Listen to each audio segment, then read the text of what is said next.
O TV Elas por Elas Formação coloca em pauta os desafios enfrentados pelo gênero feminino no mundo contemporâneo, com foco na preparação e formação das mulheres para a disputa política. A cada semana, um tema diferente será trabalhado em aulas preparadas por especialistas e mulheres de notório saber. Às sextas-feiras, elas se reúnem em uma roda de conversa para trocar experiências e visões sobre o assunto. E para mostrar que engajamento político começa muito antes de se pensar em uma candidatura, convidamos companheiras de todos os cantos do país para compartilhar suas histórias e trajetórias com a gente. Então anota aí, de segunda a sexta-feira, a partir das 4 da tarde, tem TV Elas por Elas Formação na TVPT.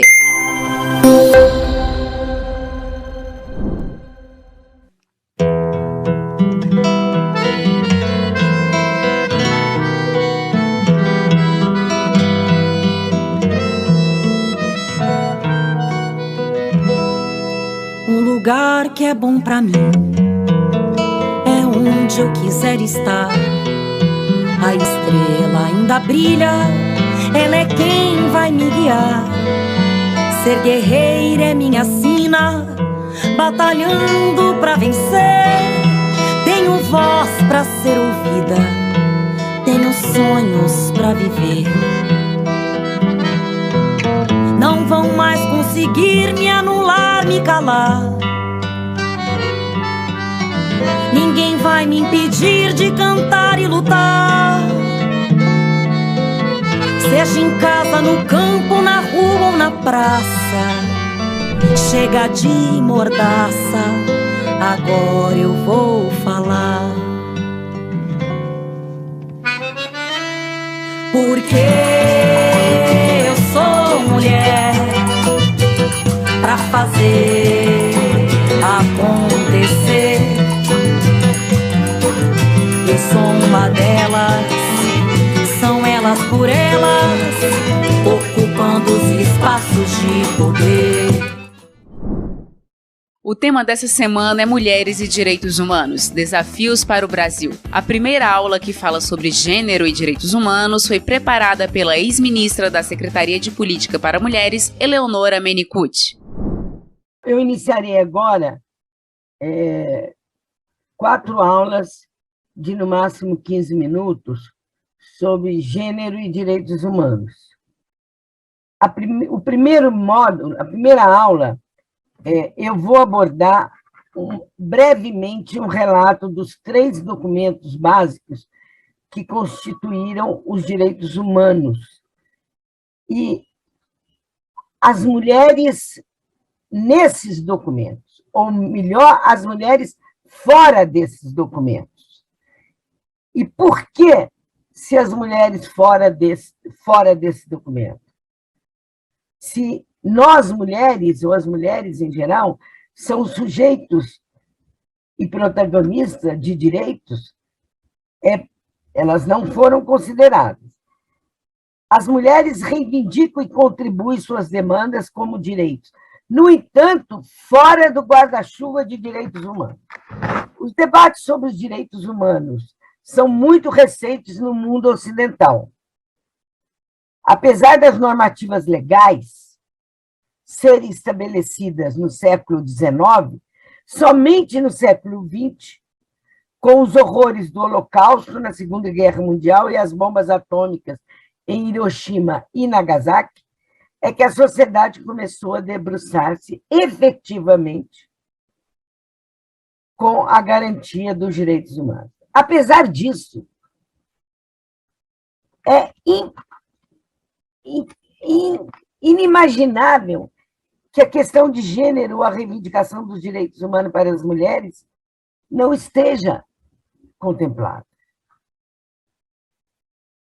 A desigualdade de gênero é uma afronta à igualização proposta pelos direitos humanos, desde a sua fundação no século XVIII.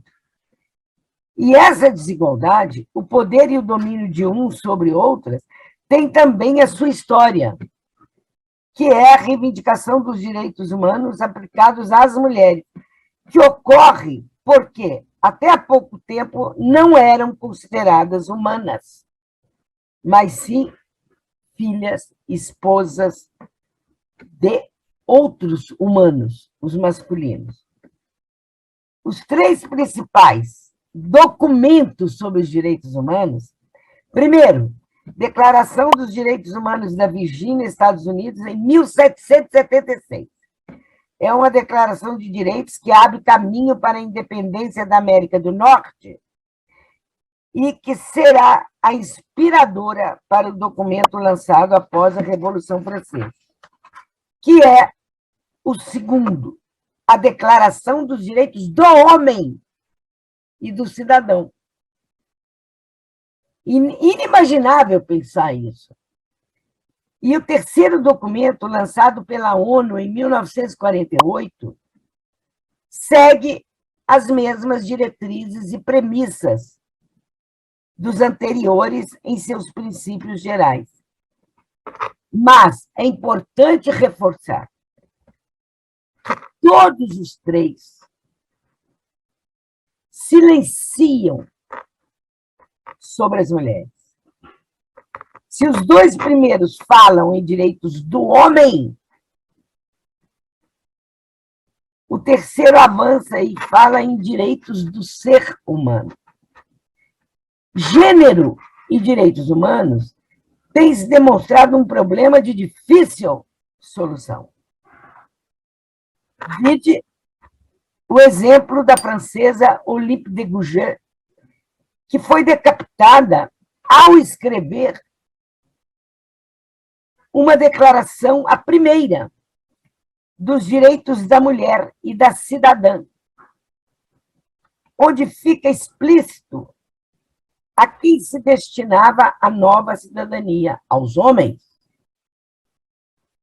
O documento da ONU também teve um endereço social e político. Nasce após a tragédia do Holocausto. Os dados alarmantes e preocupantes da violência contra as mulheres colocam em suspeita todos os artigos igualitários das declarações que tratam de direitos humanos. Essas declarações, já dita e já mencionada por mim, elas são realmente uma afronta aos direitos das mulheres. E, veja bem, uma das prerrogativas fundamentais da liberdade e da igualdade é a autonomia. No século XVIII e ainda hoje, não se imagina que todas as pessoas sejam autônomas. Por quê? Porque, para isso, 2 qualidades estavam implicadas: a capacidade de raciocinar e a independência de decidir por conta própria. No século XVIII, em especial as crianças, os loucos, os escravos, os criados, os sem propriedade e as mulheres não tinham independência para serem autônomos. Todos os relacionados podiam um dia tornar-se autônomos, crescendo ou comprando sua liberdade.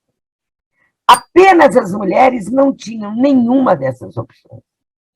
Eram definidas como inerentemente dependentes de seus pais, maridos, pelos aparatos jurídicos.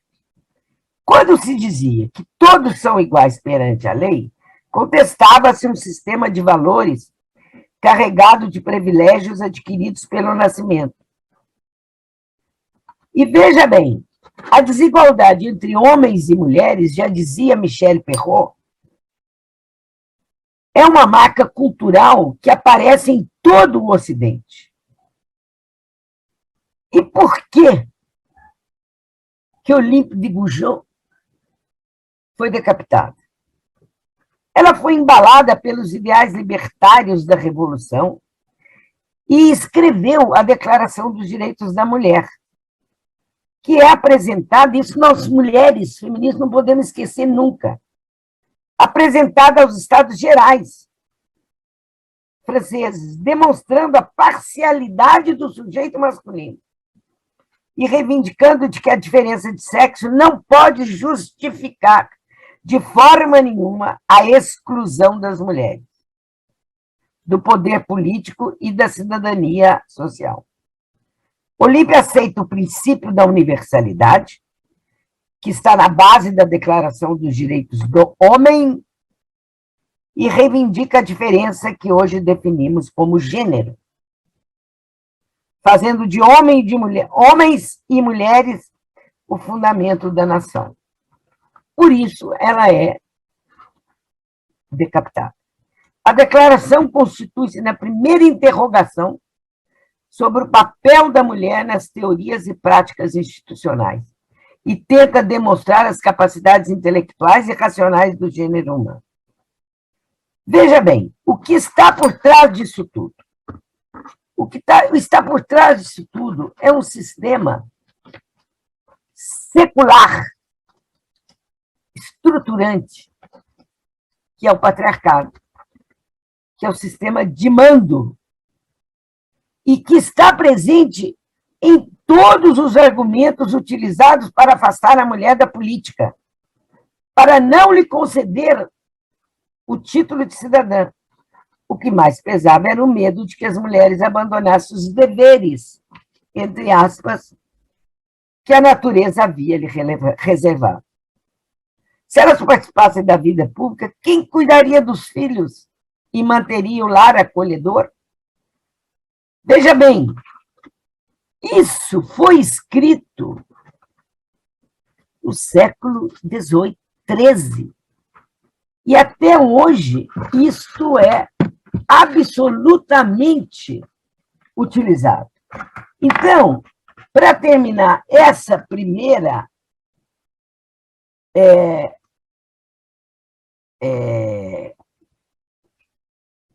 as primeiras questões sobre direitos humanos e gênero, eu quero falar de uma questão, a cidadania expandida. Cidadania expandida é a cidadania alargada. E é nesse aspecto que entramos nós, mulheres, com a reivindicação de que nós existimos como sujeitos de direitos, mas não estamos atreladas ao guarda-chuva dos direitos humanos. Os nossos direitos, que começaram a ser reivindicados no século XIX, provocam um conflito enorme. Porque nós vamos reivindicar, e aí eu encerro dentro de 2 minutos esse bloco de gênero e direitos humanos. Por que provoca esses grandes conflitos? Primeiro, porque coloca o direito a uma vida sem violência. Segundo, porque coloca a questão dos direitos reprodutivos e direitos sexuais como direitos que têm que ser decididos no espaço do privado por nós mulheres, não no espaço público.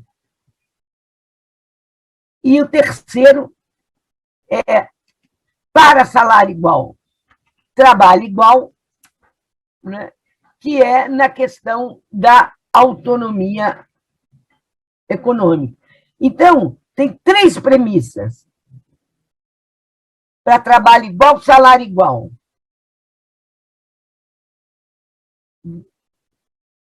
Quem ama não mata. O silêncio é cúmplice da violência. E nosso corpo nos pertence. Aí nós, mulheres, criamos, no movimento de mulheres e no movimento feminista, a concepção de direitos das mulheres, sobre os quais eu falarei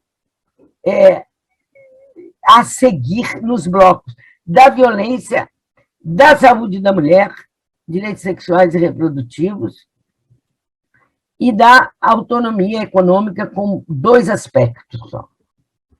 Então, encerro aqui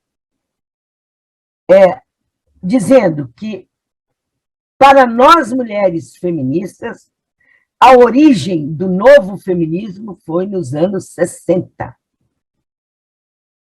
E esse direito ninguém mais nos toma, o direito de sermos cidadãs.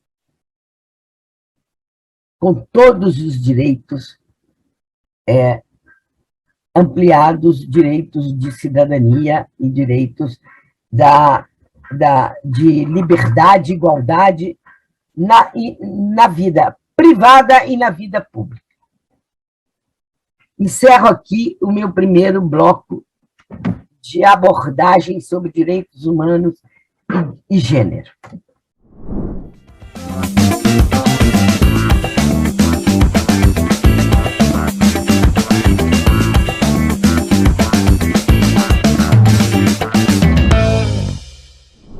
Eu sou Célia Andrade, eu estou secretária estadual de Mulheres do PT da Paraíba até o dia 21, quando a nossa secretária eleita assume. Eu também sou secretária de mobilização do PT da Paraíba. Né? E estamos aqui para conversar um pouco sobre a questão da nossa participação enquanto agente político que faz com que as coisas também possam acontecer. Eu ingressei na vida política em si muito cedo, desde a minha participação nas pastorais sociais da Igreja Católica, dentro da PJMP, onde nós tínhamos um tripé, que era ver, julgar e agir. Né? Ver segundo o Evangelho, julgar segundo o Evangelho e agir segundo o Evangelho. Isso é fazer política também, porque a política é uma questão universal, mas nós precisaríamos também atuar nesses espaços. Então, o meu movimento com relação a participar efetivamente das questões nos movimentos, defendendo as bandeiras que levavam cada vez mais e levam a questão da participação da mulher efetivamente nos espaços, foi isso que me fez desde cedo ingressar porque tudo que a gente faz é política, né? Mas a política social, a política do bem comum, né? E foi isso que me motivou a estar nesse espaço. Quanto à política partidária, né? O que me motivou efetivamente foi justamente o projeto político do Partido dos Trabalhadores e das Trabalhadoras, né? E aí, desde os anos 80, que a gente vem nessa militância dentro do PT, né, construindo junto com as outras companheiras, conquistando os nossos espaços, né, efetivando a questão da paridade.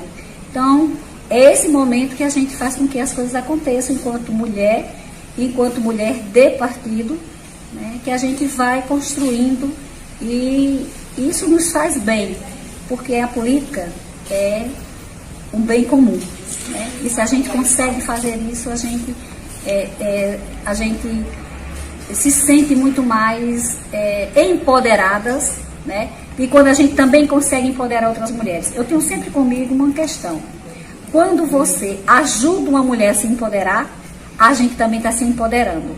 Então, é essa a dimensão que a gente consegue fazer dentro do PT, enquanto mulheres que estão dentro das instâncias partidárias, ajudando outras mulheres a conquistarem cada vez mais seu espaço, porque nada é nos dado de graça. Nós precisamos conquistar. É isso, e assim, eu me sinto muito bem nesse espaço, porque é nesse espaço que a gente consegue dialogar também com as outras mulheres e trazer outras mulheres para ocupar esses espaços. É isso que esse espaço, especificamente o espaço da política partidária, e também, né, a conquista das outras questões a nível de Câmara Federal, o parlamento em si, né, que a gente possa ocupar o parlamento, que hoje nós somos minoria. Então, ocupar esse espaço é fundamental. E nós vamos continuar nesta luta para que possamos realmente estarmos disputando o poder também com os homens. Né? Igualdade de direitos, igualdade de oportunidade. E é isso que a gente busca fazer na nossa trajetória. Nenhuma a menos. O TV Elas por Elas Formação de hoje fica por aqui. Amanhã, às 4h da tarde, você confere uma aula especial sobre violência de gênero. Você encontra todos os nossos programas na playlist TV Elas por Elas Formação, no canal da TV PT no YouTube, em formato de podcast no Spotify.